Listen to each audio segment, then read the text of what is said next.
Theorem number 1.2, जिसके अनुसार माना VF एक सदिश समष्टि है और किन्हीं AB बिलोंग्स टू F के लिए और अल्फ़ा बिलोंग्स टू V, जहाँ अल्फ़ा 0 के बराबर नहीं है, के लिए A अल्फ़ा बराबर B अल्फ़ा हो तो A बराबर B होगा, अर्थात सदिश के लिए निरसन नियम लागू होगा।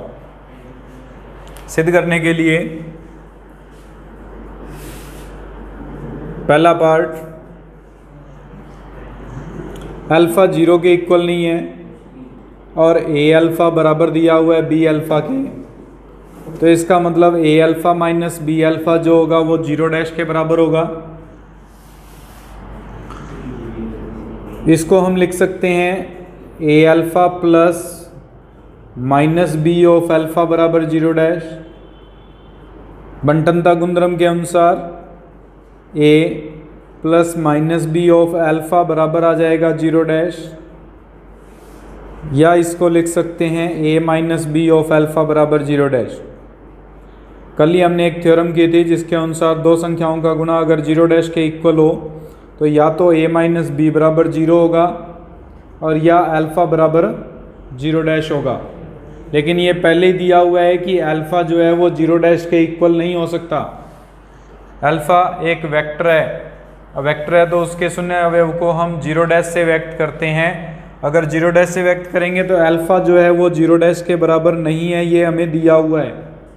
अगर अल्फ़ा 0 के बराबर नहीं है तो A माइनस B का मान 0 होगा, और अगर A माइनस B का मान 0 है तो A बराबर B होगा, जो हमें प्रूफ करना था।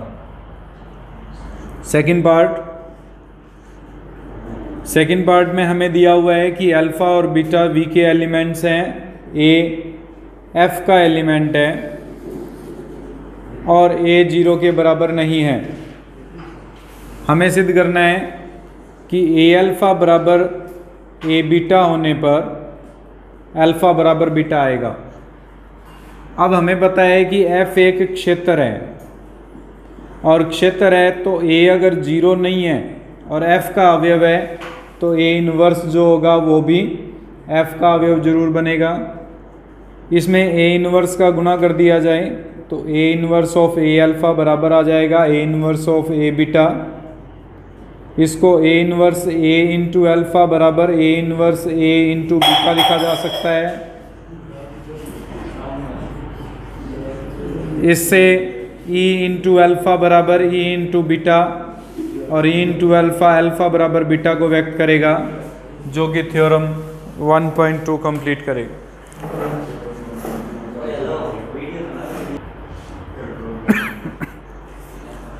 तो एग्जाम्पल नंबर 3 में हमें यह दिया हुआ है कि A, B के रूप में जो क्रमित युग्म है वो अवयव V के अवयव हैं, यानी एक सदिश को व्यक्त कर रहे हैं जहां A और B दोनों वास्तविक संख्याएं हैं। उसके साथ क्षेत्र जो है वो वास्तविक संख्याओं का क्षेत्र है, यानी उसमें भी वास्तविक संख्याएं विद्यमान हैं। हमें सिद्ध करना है, चेक करना है कि योग और गुणा के लिए जो दी गई परिभाषा है, पहला पार्ट जैसे दिया हुआ है कि A प्लस B में A, B में C प्लस D जोड़ें तो बराबर आएगा 0, B प्लस D के, और P को A, B से गुणा करें तो उत्तर आएगा PA, PB के। क्या इस योग और गुणन के लिए दिया गया हमारे पास जो V और क्षेत्र एक सदिश समष्टि है या नहीं है, वो हमें जांच करनी है। सदिश समष्टि की परिभाषा के अनुसार किताब में जो उदाहरण दिया हुआ है उसके अनुसार उसने सीधा लिख दिया कि ये नियम लागू नहीं होता, इसलिए सदिश समष्टि नहीं है।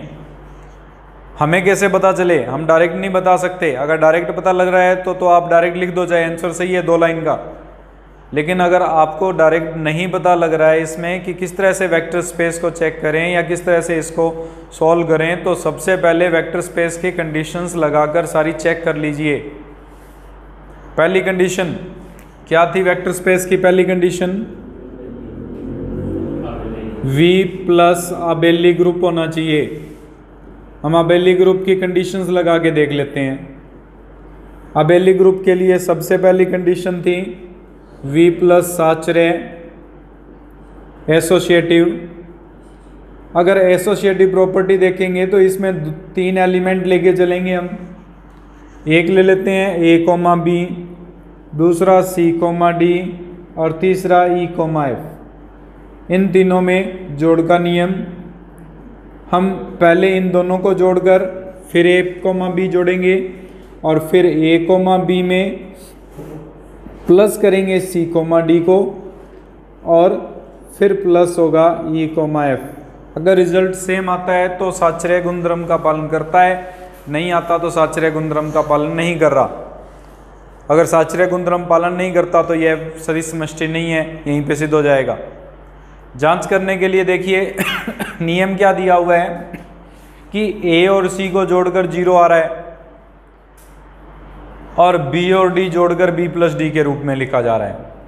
यानी पहले अवयवों का जोड़ तो 0 बनेगा हमेशा और दूसरे अवयवों का जोड़ जो है वो एज इट इज जोड़ करके लिख देंगे। तो इसके अनुसार जब इसके लेफ्ट हैंड साइड को सॉल्व करेंगे तो ये बनेगा A कोमा B प्लस, जब इन दोनों को जोड़ेंगे तो 0 कोमा D प्लस F लिखा जाएगा। फिर से जोड़ करेंगे तो 0 comma B plus D plus F लिखा जाएगा। इसी प्रकार इसको हल करें तो 0 कोमा B प्लस D लिखा जाएगा प्लस E कोमा F, फिर 0 comma B plus D plus F। पहला एलिमेंट हमेशा जोड़ने पर 0 बन रहा है और दूसरा एलिमेंट जो भी आ रहा है वो जोड़ हो रहे हैं। ये हमारे पास नियम दिया हुआ था, उसके अनुसार हमने चेक किया, दोनों बराबर आ रहे हैं। अगर दोनों बराबर आ रहे हैं तो साचर्यता के नियम का एसोसिएटिव प्रॉपर्टी वेरीफाई करते हैं। एसोसिएटिव प्रॉपर्टी के बाद में दूसरी कंडीशन क्या थी इसमें भी, V12 V प्लस में तत्समक। तत्समक का मतलब क्या होता है कि A कोमा B में ऐसा क्या एलिमेंट जोड़ें कि रिजल्ट A कोमा B आ जाए। ये संभव ही नहीं है। क्यों संभव नहीं है? क्योंकि पहला अवयव जोड़ने पर, जैसे हम इस दोनों को जोड़ रहे हैं तो पहला अवयव तो हमेशा क्या आएगा, 0 आएगा। A तो नहीं आ सकता कभी भी, किसी भी कंडीशन में नहीं आ सकता। इसका मतलब इस V प्लस में जोड़ के लिए तत्समक विद्यमान नहीं है, क्योंकि ऐसा कोई एलिमेंट ही नहीं है जिसके कारण उसका जो मान आएगा वो क्या बन जाए हमारे पास, A कोमा B के बराबर आ जाए। अगर ऐसा कोई मान संभव नहीं है तो यहाँ पे लिखेंगे कि हमारे पास ये जो मान है A comma B plus C comma D, ये हमेशा 0 कोमा B प्लस D के बराबर आएगा। पहला एलिमेंट A जो या 0 जो है वो कभी भी A नहीं बन सकता। अगर कभी भी A नहीं बन सकता तो हम कहेंगे कि V प्लस में तत्समक, और अगर तत्समक विद्यमान नहीं है तो अतः V प्लस गुना सदिश समष्टि नहीं है।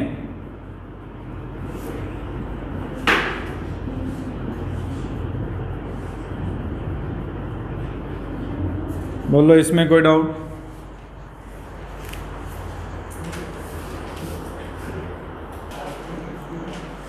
पहला एग्जाम्पल है, हमें यह दिया हुआ है कि A कोमा B V का अवयव होगा। यह एक क्रमित युग्म है यदि A और B पूर्णांक संख्याएं हैं। पूर्णांक संख्याओं का मतलब है पूर्ण अंक आना चाहिए। पूर्ण अंक का मतलब +-1, +-2, +-3। वास्तविक संख्याओं को क्षेत्र लिया गया है। वास्तविक संख्याएं जिसमें परिमेय संख्याएं, अपरिमेय संख्याएं, पूर्णांक संख्याएं सारी आ जाती हैं। उसमें जोड़ और गुणा का नियम कुछ इस प्रकार से दे रखा है कि अगर 2 क्रमित युग्मों का जोड़ करें तो पहला अवयव पहले में जुड़ जाएगा और दूसरा अवयव दूसरे में जुड़ जाएगा।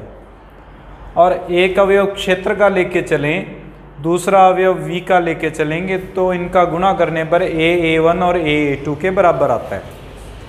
हमने पढ़ा हुआ है कि जब भी हम सदिश समष्टि को परिभाषित करते हैं V ऑफ F प्लस और गुणा को, तो ये सदिश समष्टि तभी हो सकती है जब प्लस जो है वो आंतरिक संक्रिया हो और गुणा जो है वो बाह्य संक्रिया बने।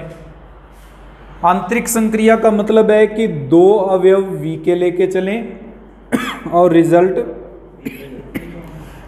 V का ही आए। और आंतरिक संक्रिया का मतलब, बाह्य संक्रिया का मतलब एक अवयव तो हम लेके चलेंगे क्षेत्र का, दूसरा अवयव लेके चलेंगे V का, और इन दोनों का गुणा करने पर रिजल्ट किसका आना चाहिए। यहां देखिए A जो दिया हुआ है वो R का अवयव है। R में प्रिमेय और अप्रिमेय सभी संख्याएं विद्यमान होती हैं, और A1, A2 जो है वो एलिमेंट है किसका। इसका मतलब A1 और A2 दोनों ही एलिमेंट किसके होंगे, पूर्णांक के। यानी A Guna A1 plus A2 का जो मान है, A1, A2 का मान वो हमारे पास V का अवयव बनना चाहिए। इस नियम के अनुसार एक अवयव क्षेत्र का, एक अवयव V का, गुणा करने पर उत्तर किसका आना चाहिए। अगर V का आता है तो गुणा बाह्य संक्रिया होगी, और अगर बाह्य संक्रिया होगी तो आगे के नियम लगा के देखेंगे। इसके लिए हल करते हैं। ये बनेगा A1, A1 जो है वो पूर्णांक है और A जो है वो R का अवयव है। तो क्या A गुना A1 पूर्णांक रहेगा? जरूरी नहीं है। आप परिमेय संख्या लेके चलो 1/2, अगर उसको 1 से गुणा करें, 1 गुणा 1/2 कितना आएगा, 1/2। क्या पूर्णांक बना? नहीं बना। इसका मतलब A गुना A1 जो है वो पूर्णांक नहीं होगा। हमेशा संभव नहीं है। अगर हमेशा संभव नहीं है तो इसका मतलब गुणा जो है वो बाह्य संक्रिया नहीं है, और अगर बाह्य संक्रिया नहीं है तो V ऑफ R सदिश समष्टि नहीं है।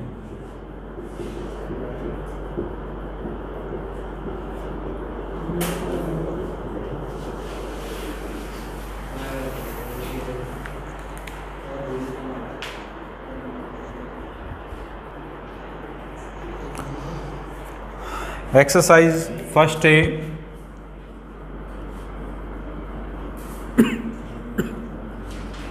इसके A, B और C पार्ट आप कर लोगे। एक एग्जाम्पल करवाया था जिसमें हमने ये सिद्ध किया था कि प्रत्येक क्षेत्र अपने उपक्षेत्र पर एक सदिश समष्टि होती है। उसी के अनुसार ये तीनों भाग सिद्ध होंगे। चौथा भाग है वो मैं प्रूफ करवा रहा हूँ, जिसके अनुसार हमें ये सिद्ध करना है कि R ऑफ C एक सदिश समष्टि नहीं है।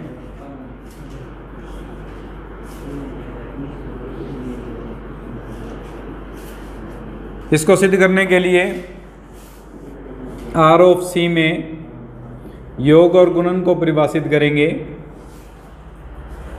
नियमानुसार योग जो है वो आंतरिक संक्रिया होनी चाहिए। आंतरिक संक्रिया का मतलब दो वास्तविक संख्याएं लेके चलेंगे, उनका जोड़ करेंगे तो एक वास्तविक संख्या प्राप्त होनी चाहिए।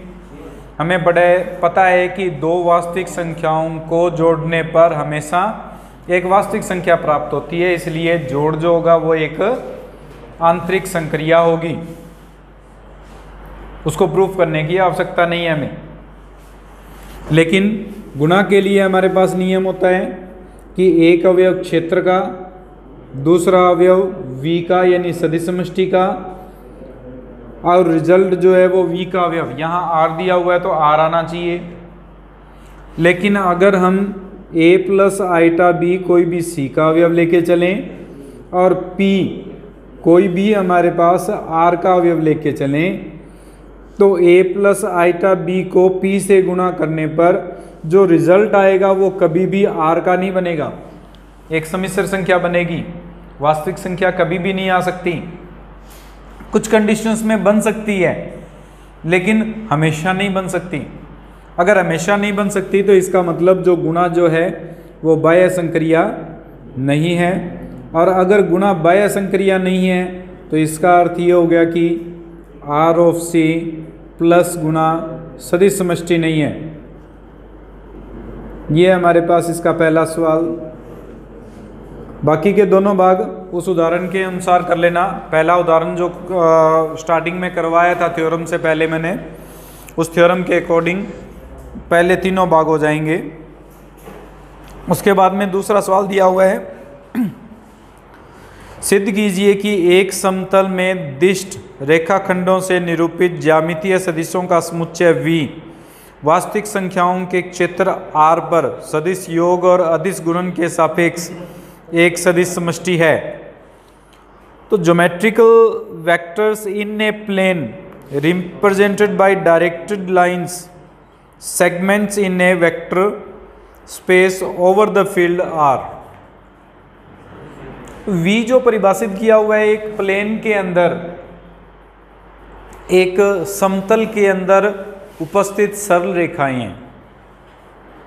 अब सरल रेखाएं L1, L2, L3 मान लेते हैं हम। एक समतल के अंदर उपस्थित हमारे पास सरल रेखाएं हैं, इसलिए इसको हम L1, L2, L3 अलग अलग हमारे पास सरल रेखाएं बन रही हैं। और F जो परिभाषित किया हुआ है या क्षेत्र जो परिभाषित किया हुआ है वो वास्तविक संख्याओं का समूह है, वास्तविक संख्याएं हैं। इसके लिए हमें V ऑफ F प्लस और गुणा को सदिश समष्टि सिद्ध करना है। सदिश समष्टि सिद्ध करने के लिए यहाँ योग जो नियम है वो कुछ इस प्रकार से काम करेगा। L1 और L2 को जोड़ेंगे तो हमेशा V का ही एलिमेंट बनेगा, क्योंकि दो सरल रेखाओं का जोड़ हमेशा एक सरल रेखा ही प्राप्त होती है। कोई भी दो सरल रेखाओं को जोड़ लीजिए, हमेशा एक सरल रेखा प्राप्त होगी। और एक अवयव अगर हम लेके चलते हैं R का और एक अवयव हम लेके चलते हैं V का, तो A गुणा L1 ये भी हमारे पास किसका एलिमेंट बनेगा? V का। अर्थात एक वास्तविक संख्या को अगर सरल रेखा से गुणा करते हैं, सरल रेखा 2x + 3y = 5, सरल रेखा की समीकरण है, उसको 2 से गुणा कर दो, 4x + 6y = 10 हो जाएगा, सरल रेखा ही बन रही है। उसमें परिवर्तन क्या होगा? 2 से गुणा हो रहा है, उसके जो गुणांक हैं या उसकी जो सरल रेखा का मान है वो कहीं और परिवर्तित हो जाएगा, स्थान परिवर्तन हो जाएगा। स्थान भी परिवर्तन नहीं होगा, वही सरल रेखा बनेगी, कोइंसिडेंट लाइंस बनेंगी, लेकिन हमारे पास बनेगी तो एक सरल रेखा ही। तो इसका मतलब योग और गुणा जो है वो एक आंतरिक और बाह्य संक्रिया को परिभाषित करते हैं। अब इसके लिए हमें चेक करना है कि क्या यह एक सदिश समष्टि है या नहीं है। सदिश समष्टि की कंडीशंस लेके चलते हैं। सबसे पहली कंडीशन V प्लस आबेली group,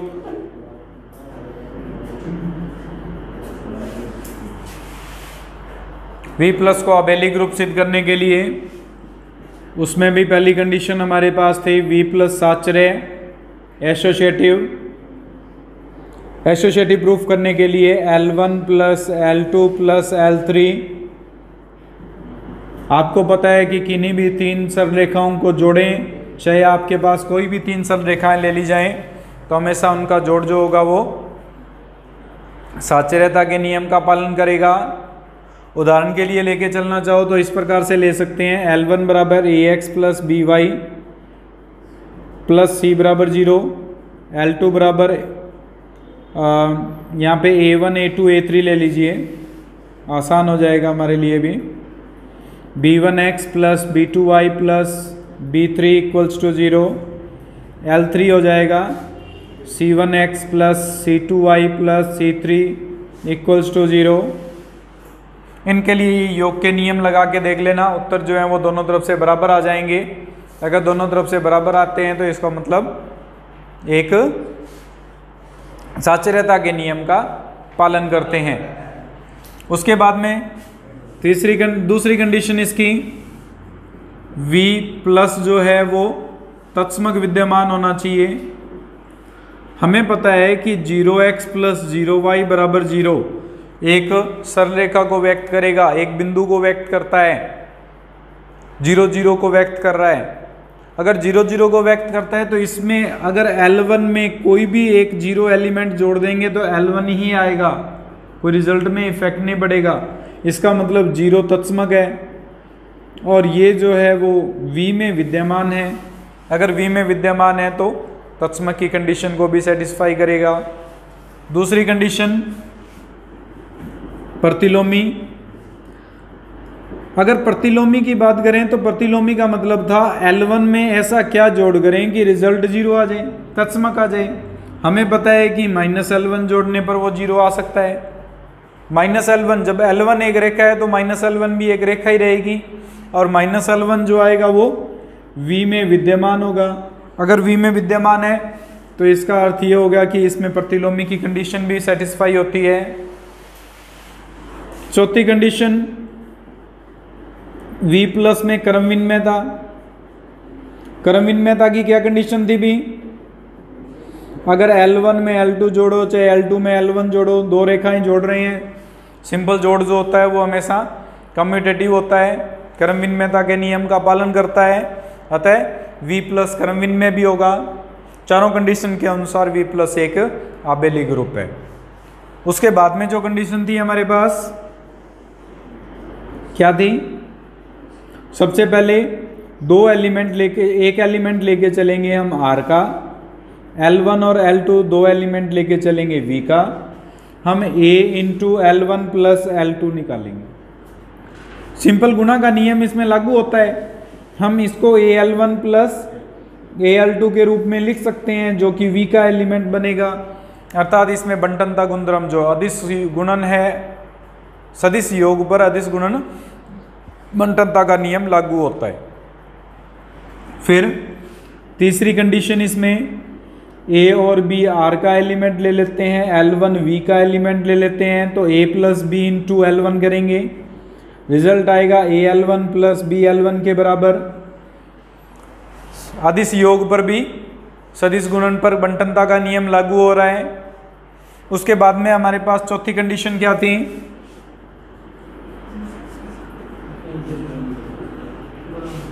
A B into L1, हम इसको लिख सकते हैं A इंटू BL1 के बराबर। गुणा का नियम साचर्यता के नियम का पालन करता है, इसलिए साचर्यता की कंडीशन जो होगी गुणा में वो लागू होगी। और पांचवी कंडीशन हम लिखेंगे कि यहाँ पे हमारे पास एक जो है वो R का एलिमेंट है, और एक गुणा L1 करेंगे तो L1 आएगा जो कि V का एलिमेंट होगा। अतः V ऑफ R प्लस और गुणा के लिए एक सदिश समष्टि है।